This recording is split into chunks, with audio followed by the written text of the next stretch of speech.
Well, hello everyone, and welcome to EllieMD's live educational series. I'm tonight's host and EllieMD's social media manager, Brenda Rios. We're so glad you're joining us as we continue our mission to empower people with the knowledge, tools, and science needed to live healthier, longer lives. At EllieMD, we're more than a telehealth platform. We're a community built on education, innovation, and whole body wellness. Today, we're very excited to welcome Brianne Pugh, a PACU RN with over 20 years of experience and a functional nutritionist with a master's degree in human nutrition and functional medicine. As a Hashimoto's healing coach, Brianne combines medical grade peptide therapy with functional medicine protocols to help individuals navigate autoimmune challenges with clarity and confidence. After healing her own Hashimoto's, Brianne has dedicated her career to helping others achieve sustainable wellness through evidence-based strategies, personalized nutrition, and an integrative approach that bridges clinical expertise with functional healing. Brianne, welcome. Thank you so much for joining us today. And to begin, can you please share what inspired your passion for supporting individuals, especially those with autoimmune conditions, on their journey to reclaiming their health? Oh my gosh, so many things, but really, I just want people to feel better, right? We spend so much time, and you hear so many people as I go through my day, especially women, I feel like, especially like lately, where they just are accepting being tired or overstressed or overworked. And we don't have to live that way. Like, we get to feel good and it's okay. And we get to live our best lives and we get to be healthy and we get to heal.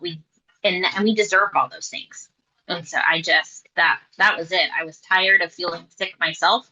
I had to do a lot of work on my own and find a lot of doctors. I probably spent over $30,000 on functional medicine protocols and healing diets and everything, restricting everything I could possibly restrict.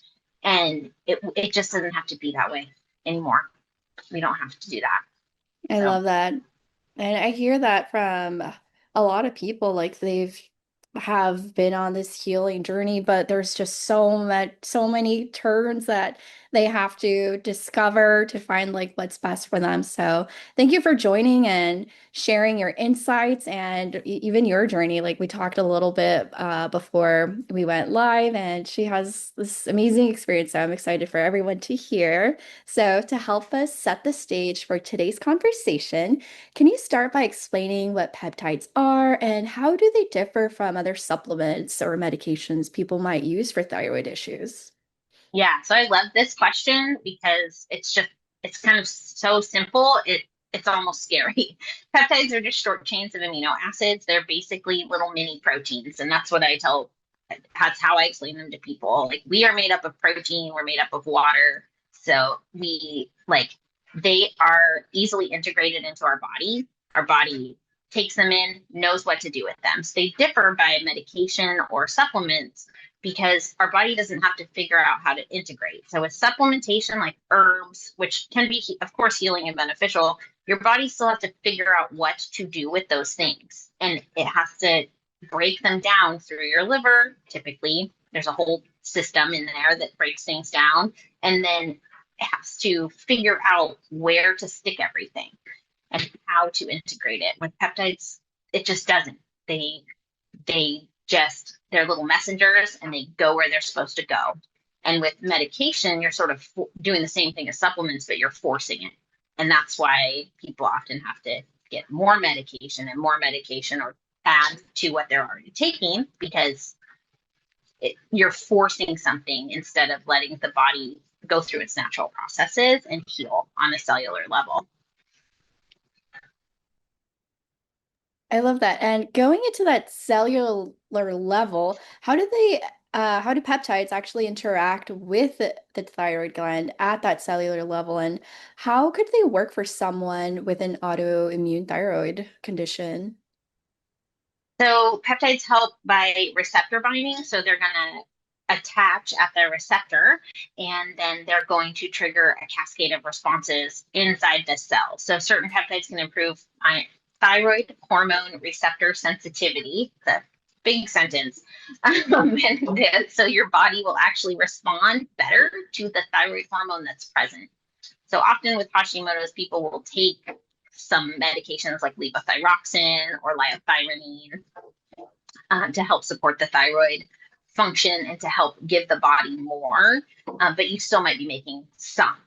And over time, you may have to increase and increase and increase because the body, it's not like it's resistant. It just doesn't, it just can't process everything. It might lose sensitivity to the type of medication that you're giving it. So peptides can help increase and improve sensitivity for that thyroid. What peptides have you seen make the biggest difference with thyroid function? And I know you had your personal journey with Hashimoto's, and we were talking about some of the peptides we love. So can you also Yeah. share what have you seen work for yourself? So for me, I would say the biggest and what I see in what I see in a lot of people is I prefer to even start with a GLP-1 GIP, the microdose, like the tirzepatide, because it helps support the metabolism. It's it's gonna help support just the body overall, and it helps decrease inflammation so much in the body that the thyroid really responds very well to it. It helps manage blood sugar. It helps with brain fog, which is a big, big issue in Hashimoto's. It's going to help again with the metabolism and that stubborn gait. Some of the other ones I love are BPC because the thyroid, um, and the gut are so connected that the BPC 157 TB 500, that one is going to help heal the gut lining because it helps increase what they call angiogenesis. And that is like blood vessel, like creation in the body. It helps heal the intestinal permeability that might be happening in the gut with things like Hashimoto's. And so it's going to heal that gut lining. It's going to, increase tissue repair. So GLP-1, GIP, BPC 157, TB 500. I also love glutathione and for detox support. And because it helps with the detox support, the energy, and we often in Hashimoto's have glutathione recycling issues. And so we're not making enough to keep up with the oxidative stress that's in our bodies that we're creating. So those are like just three of my favorite. And on immune regulation, and you talked a little on the other benefits. Why is it important for people with autoimmune thyroid conditions for peptides to support that immune regulation? With the immune system can really get like out of balance. And that's so important to kind of reset that balance. So peptides help balance the immune system because they're not suppressing it. They're like steroids would suppress it, right? Other medications like suppress it and make it like not function. But peptides are going to help increase that balance by promoting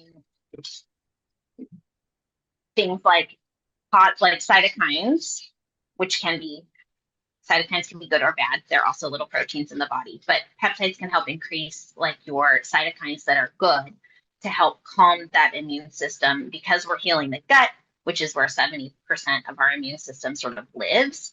The peptides help improve that balance in the immune system, calming that.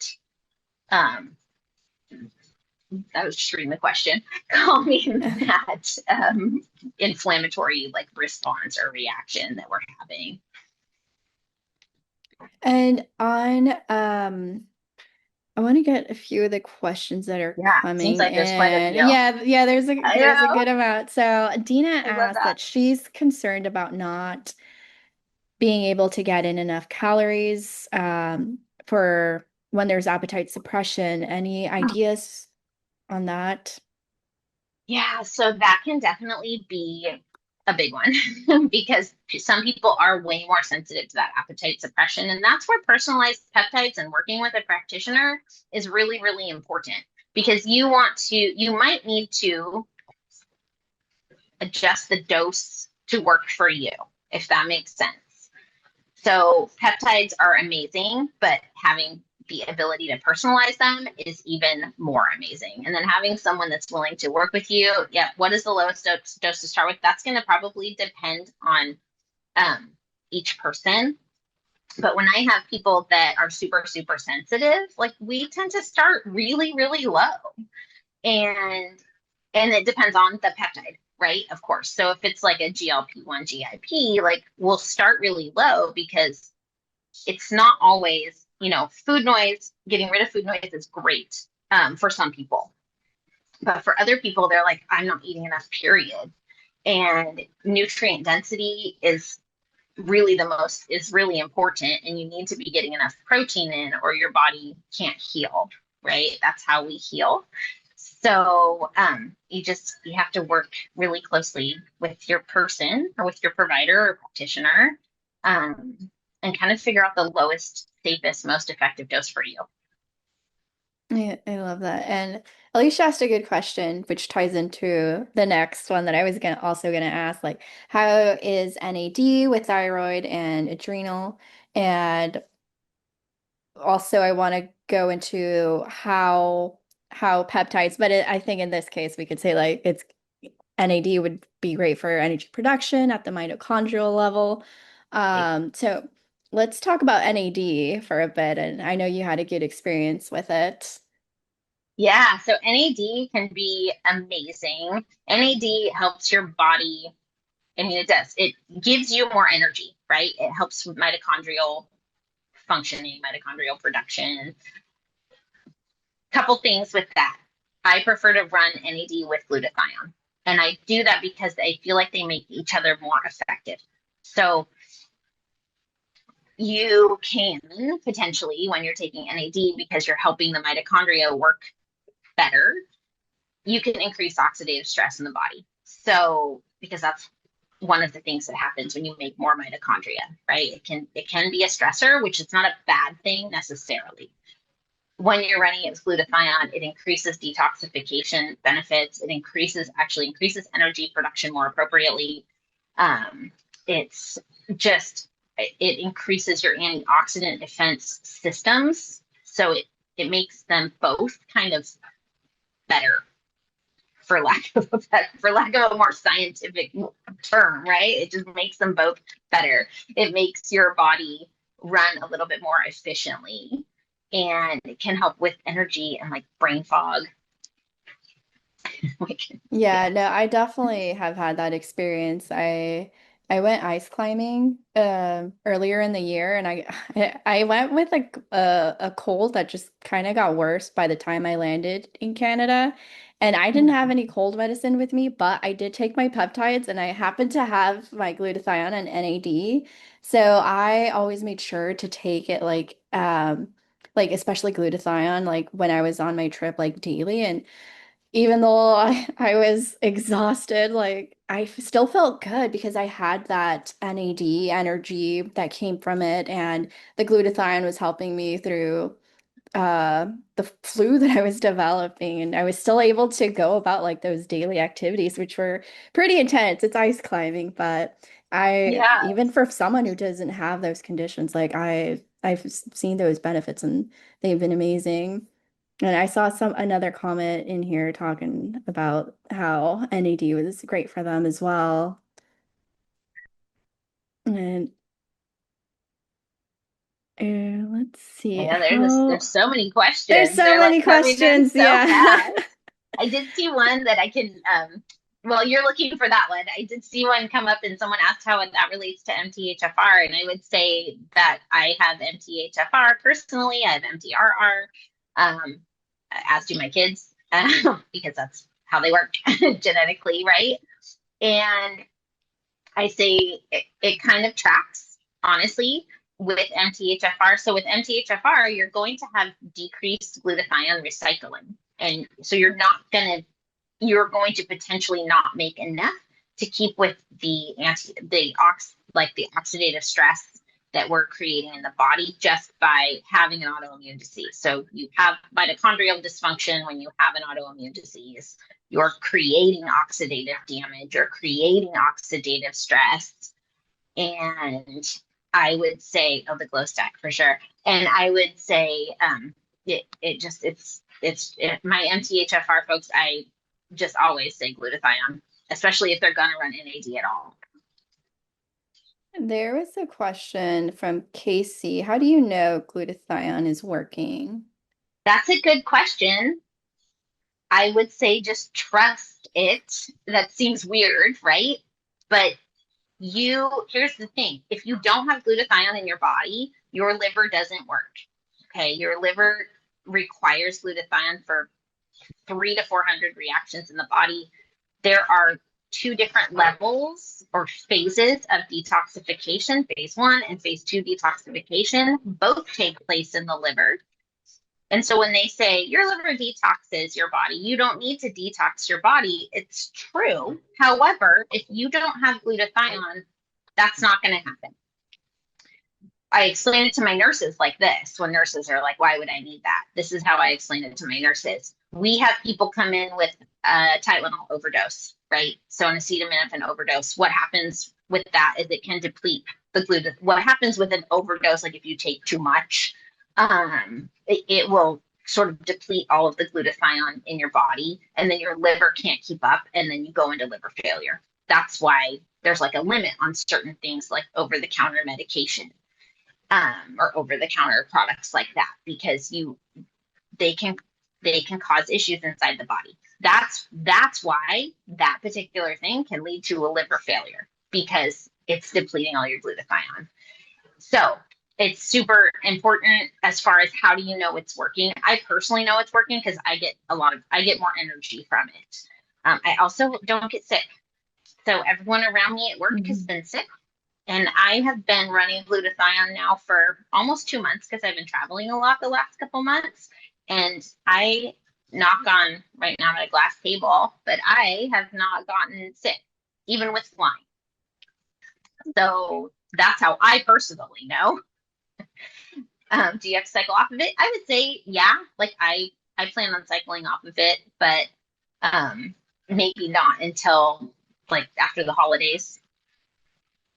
Yeah, And same. because the same thing, right? Like MTHFR, Hashimoto's, decreased, recycling of it. So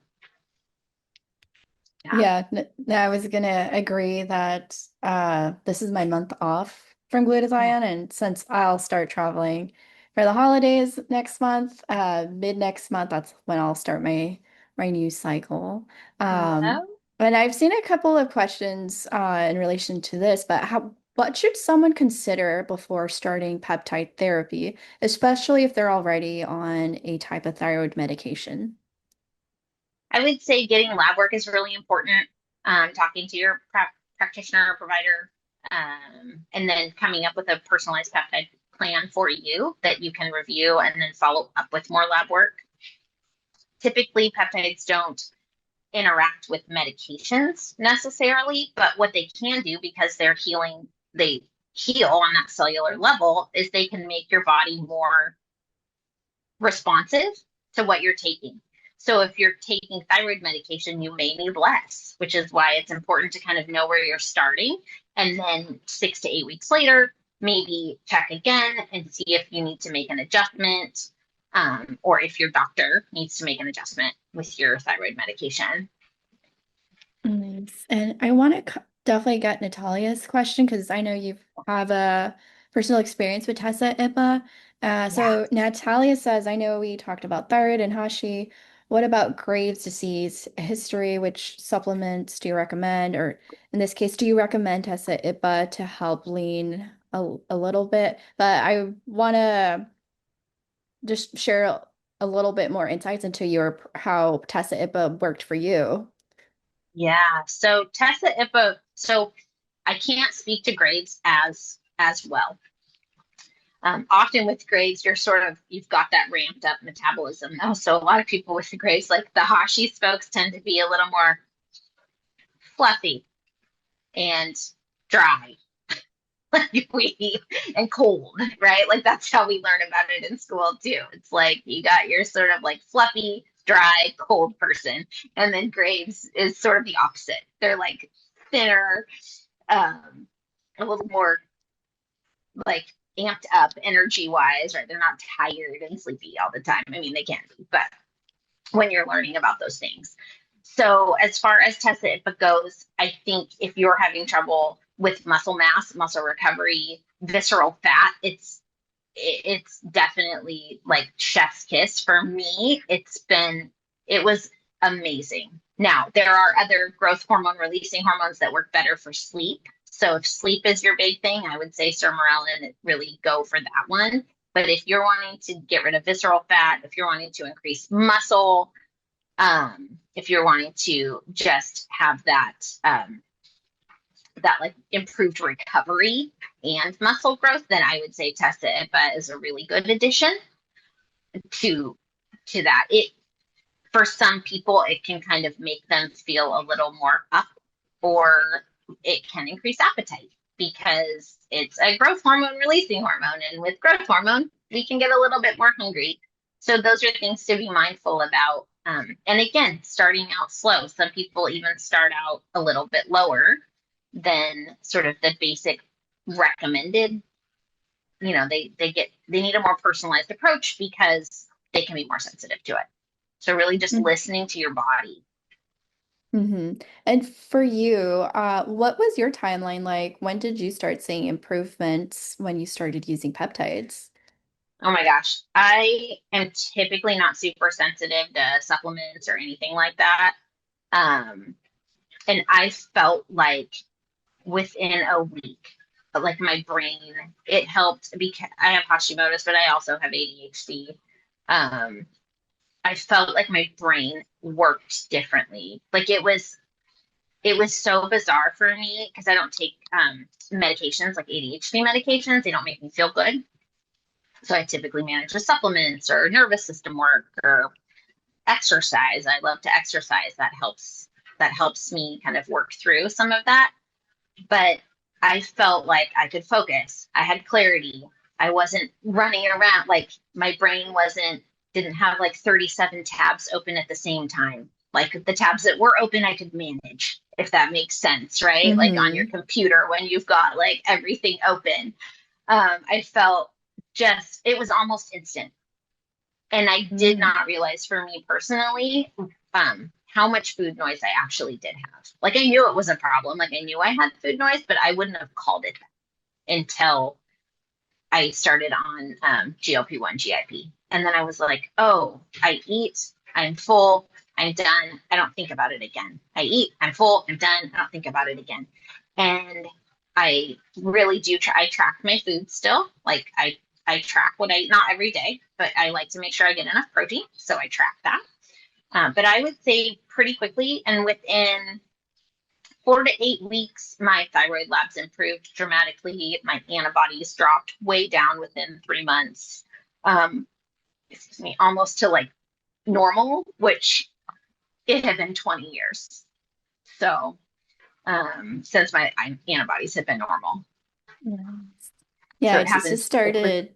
it was quick. It was just like once my body was like, "Oh, this is what we're doing. Oh, I know I can do this." Mm-hmm. So it was great. Nice. Yeah, I just started Tessa IPA and I had done Summerlin before. I just did one cycle of it and I definitely noticed the better sleep. But Mm-hmm. with Tessa IPA, literally, I think by the second shot, I felt like that I just would close my eyes at night and then the next thing I know, I would wake up and it was like 7 a.m. the next day, just like completely slept through the night. So definitely good sleep on that one for me. It's been really, really good. I love And that. yeah, and but I agree with the food noise. There's still that little food noise that had quietly crept back in, but with I'm still on tirzepatide, so I like to microdose it, and that has helped with controlling that side of it.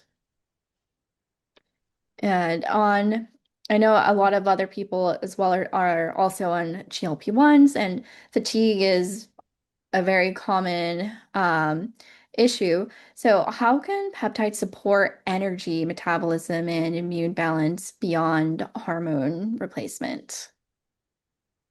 Well, how can they support energy metabolism? And say that one more Hmm. time. Say that one more time for Yes. me. Yeah. So with fatigue being an issue Yeah. with people on GLP-1s, how can peptides support energy metabolism and immune beyond hormone replacement? Yeah. So they can support. So like which peptides would you say support those things? Is that the question? Yeah, how can peptides, just in general, I know we talked about like NAD supporting energy with glutathione with the detox, Right. but with that and going just tying it a little bit to like hormone replacement, how do Yeah. peptides go beyond that? Beyond that. So really because peptides are going to be helping with those dysfunctional mitochondria. So with when we are like when our immune system is overtaxed and when our bodies are sort of under attack with an autoimmune issue, with stress, even just chronic inflammation. It doesn't even have to be an autoimmune issue. You are going to develop or already have dysfunctional mitochondria. So it's really, you can have optimal thyroid labs and you can have optimal labs and still feel sluggish, right? Still feel fatigued. And so peptides help because they're going to really just support on a cellular level, again, that healing, that immune modulating, that it's going to decrease that burden. And so it's going to allow your body to really like get back to normal and um, like allow it to rest and reset. Sorry. Oh, good. And I know you mentioned labs a few times, and I've seen it also come up in the questions. Are there any important lab markers to monitor when someone is using peptides for thyroid and immune support? Is there anything that you've noticed?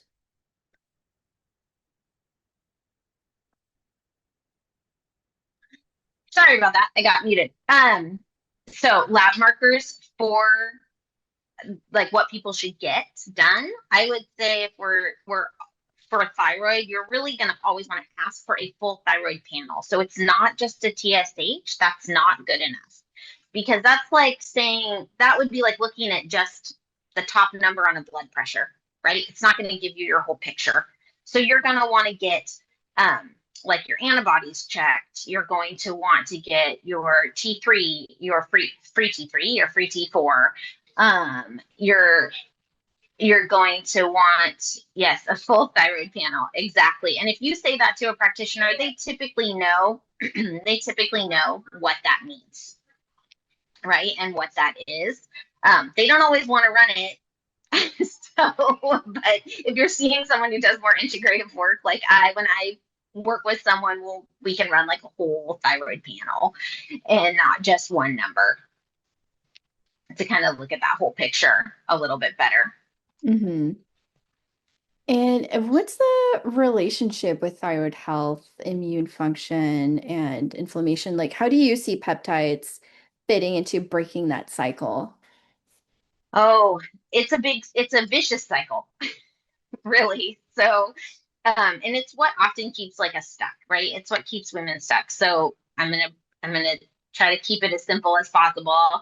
But ultimately, when there's like an autoimmune attack, it damages the thyroid. That thyroid dysfunction is going to slow your metabolism.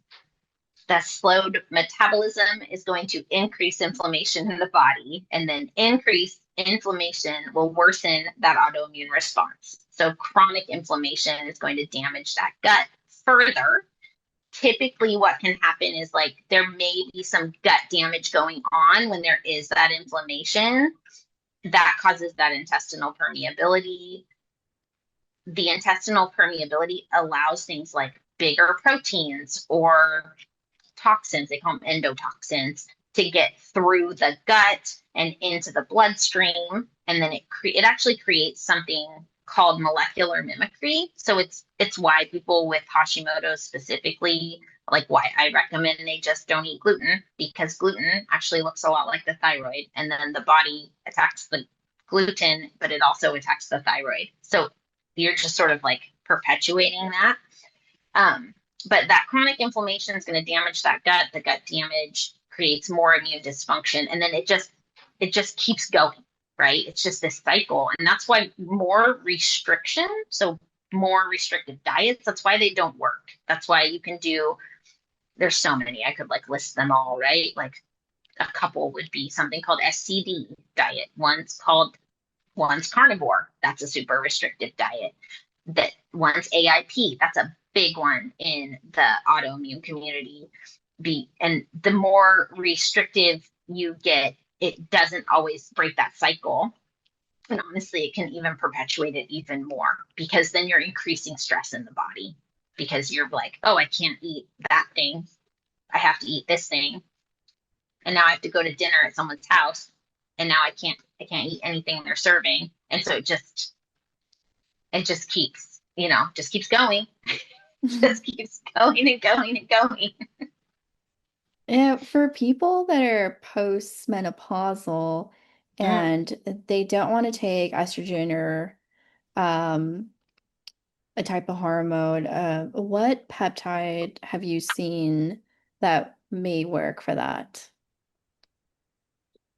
Well, that's tricky because I would say really talking to a practitioner or provider that has a very good understanding of like hormone replacement therapy. There's a lot of really great emerging research on why estrogen, even localized estrogen, can be hugely important in women who are postmenopausal. I know there are some circumstances where they won't prescribe it, um, but it's been what's newly coming out has been great. I follow a provider I actually used to work with in my hometown, and she's just like become this huge like face of like HRT. And so that's been wonderful. But um, as far as like peptides doing just that, ideally we would be hormonally optimized with like estrogen, progesterone, testosterone, and on peptides. I don't think there's exactly one peptide that like takes the place, and it really depends on the purpose behind it, right? And like what you're using it for. Like I personally am also on HRT because I fought for it. I'm almost 47 years old. My mom went through perimenopause, or my mom went through menopause around 50. Um, I have Hashimoto's, which sort of I think set those wheels turning way sooner, and I was feeling okay with it. And then I added peptides, and it was like that was the ticket. Like that just did it for me. Like everything I'd been doing up till that point when I was still feeling crappy and I still wasn't seeing progress, I added in peptides and it just like blew everything like out of the water. Like it made all of the difference. Hmm. It's amazing. And as we look at the bigger picture of managing thyroid conditions long term, how do you see peptides integrating with lifestyle and monitoring? Um, so peptides are powerful, right? But they're not a magic bullet. And foundation still matters. So sleep, stress, nutrient dense foods, all of those things are going to be super, super important as far as like integrating them long term. Do you have to be on them forever? I don't know the answer to that, right? That's going to be a personal thing. Some people want to play with them for a while and then get off of them. Some people want to stay on them forever. I think there's some that I will probably just continue to cycle.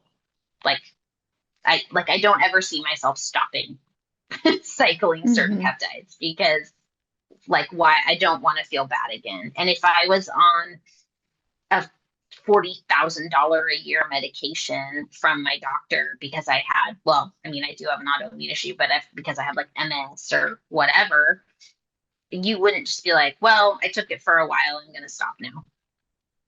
Hmm. Right. So that's kind of how I look at peptides like long term, but it doesn't mean like as far as like what I do with people, I really take a pillared approach, and that's like cellular healing, nourishment, nervous system regulation, and then movement that's appropriate for your energy level. Because all of those things are like, and then honestly, sleep, right? Sleep's got to be in there, but that can sort of fall under nourishment as well, but also food. hmm And what about with diet, stress management? How do you see peptides fitting into a comprehensive approach that includes diet, stress management, and other lifestyle factors for thyroid health? Yeah, so I think that's where I differ than where I think a lot of people out there. I don't tend to be more restrictive, um, because I've done that and I've been there and I've seen people do it and I've seen people and I've worked with people who've been more and more restrictive, and um, it doesn't work, right? So that's where you meet people where they're at. You incorporate what you can. You don't need, people don't need another like 20 supplement program and elimination diet and daily 45 minutes of daily meditation. Like you have a busy mom who's carrying for example, who's carrying the emotional weight of her entire family, the load of everyone's schedules. They're the caregiver, they are the Uber driver, they're doing all of these things. And then you're going to be like, let's give you a 45-minute calming morning routine the minute you get out of bed, when most people like that they're hit the ground running, right? And then they go for it. And so I would say, like as far as I meet people where they're at, like what can you do, like realistically. I might have more capacity than Dana, hmm who's like already depleted and needs like just to get in at the basics, like where she fits in, right? Like, let's get you eating enough.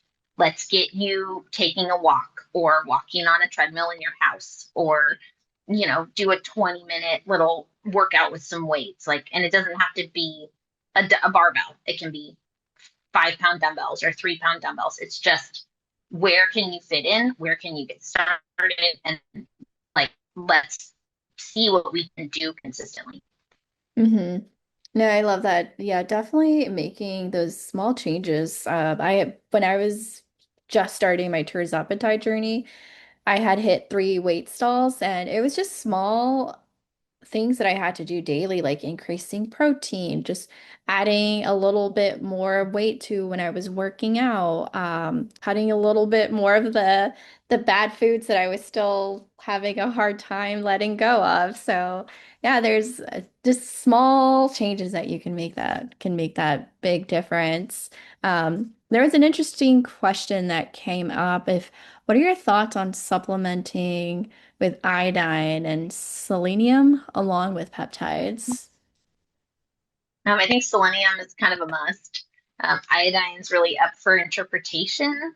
Uh, for many years, people were told if you have Hashimoto's, you should never take iodine, and I don't agree with that. Actually, for some people, it's actually, you still need it, right? It's still something that works in the body, cellularly. So you could get a level tested to see where you're at. And then if you added it in, see how your body responds and how you feel. Some people don't feel good when they add it in, and they can tell. Um, some people feel much better, right? They just need like a little bit, especially if they're never getting any. And there's a reason we iodized salt, right? But now a lot of people don't eat iodized salt. So hmm there are reasons why you may need it. And so I would say that's can be personalized as well, right? So see how you feel. And a lot, like I said, people notice, like they can tell the difference sometimes. hmm Amazing. And we have a lot of questions, so There's so many questions. I want to try to get to as many as we can, but I know you just briefly talked about the glow stack. So what is the glow stack? And I know we're talking about GHK, so one of them. Yeah. How does that work? So so glow stack, right? It's BPC 157, TB 500, and then our GHKCU. And our BPC and TB come together, and then Ellie's, I guess. Ellie's, ours on this call. Uh, the BPC and TB come together, and then GHK is separate. is separate. That's how it's structured through Ellie. And I honestly, I love them differently, but also for really great reasons with autoimmune issues. They're all anti-inflammatory peptides, and they all work on different pathways in the body. And I didn't even really, I mean, I've been studying Hashimoto's for years. The more I learned about GHKCU, at first I learned about it and I was like, oh, it's for skin. Like, okay, it's probably really great for a lot of people. And then I started digging in, and if you think about things like collagen production. So collagen decreases naturally, like after the age of 30 in the body. And GHKCU helps the body with collagen production. It's an anti-inflammatory peptide. It helps just with tissue, right? Overall, it helps with skin health. That's why it's called the glow stack when it's added with BPC and TV500. And with people with Hashimoto's or other thyroid issues or autoimmune issues, you're going to have decreased collagen production. That's where you get your dry falling out hair, your dry nails, or your, brittle nails, your super dry skin. So that's going to help with that aspect of it. And then the BPC and the TV500 will help also with just inflammation, joint pain, tissue healing, and regeneration. We are more prone, I would say, I personally, but also we as a group of humans are more prone to injury. So if you're exercising um, consistently, you may be like, oh, I worked out 3 days in a row, and now I can't work out for 3 weeks because I feel so crappy. So it helps with recovery overall, which then you can work out more consistently and you can see the benefits of like all the work that you're doing. I love that. Yeah, GHK for me has been amazing. I was a little nervous to start it because it's blue, but Yeah. I had like a crazy hair growth. Like I could see it here, and everyone was saying like, "Oh, you're crazy." Like, no, you're not losing hair. And it's like, no, I could see it when I take after I shower and then I like Mhm. slick my hair back. Like I could see it. And just like for me personally, like with one cycle, like I did a before and after, and you could see the hair growth. So yeah, JHK for me for like hair growth, like I would just continue to take it. Yeah, that's awesome. Yeah, I love it. And I know we're running up on time, but is there one thing that you wish people would understand a little bit better about the potential of peptides for supporting thyroid and immune health? Oh my gosh, there's so many things. I would definitely say the one thing that's huge is just if like traditional protocols haven't worked for whatever reason, or you feel like they haven't worked, or you keep going back to them, like you're not broken, right? We start to feel so broken. Well, I spent this much money on this provider, and like I did all the things they told me, but maybe I didn't do them enough. Maybe I didn't AIP enough. I didn't keto hard enough, right? You're not broken. It's not you, right? It's those protocols failed you. Healing doesn't require doing more, right? We also forget that healing does require rest. It does require you to do less sometimes and be okay with that. And that's the hardest thing that I've struggled with personally. I always feel like I should be doing more. Peptides help. They're like the missing piece for that cellular dysfunction. They just allow the body to reset on such a different level. Like I can't even put it into words. And that's where, like I say, they're not a magic bullet, but they do feel magic sometimes because Hmm. they just work so well because of how they integrate into the body. Um, I just wish more people, could have access to that information and just understand that that is how they work. It is that easy. It's that easy that they integrate into the cells. They already know what to do. They're little amino acids, little mini proteins, and they just really get down to the root. It's like true root level healing. Oh, I love that. Well, thank you so much again for joining us, Brianne. There was so many questions, so we'll definitely have to have you There's back and so help many answer. questions. Um, I want to link Brianne's Instagram if anybody wants to reach out. And then I'll also put your link tree. If you were invited to this call by someone, please reach back out to them. Thank you again for joining us tonight, and thank you, Brianne. So we will be back next week for our men's health series, so tune in for that. Again, thank you, Brianne, for joining us, and we'll definitely have to have you back. All right. Well, thank you so much. I'm glad. Hopefully, everyone enjoyed it. And if you have any questions, please feel free to reach out. Thank you so much. Have a good night, everyone.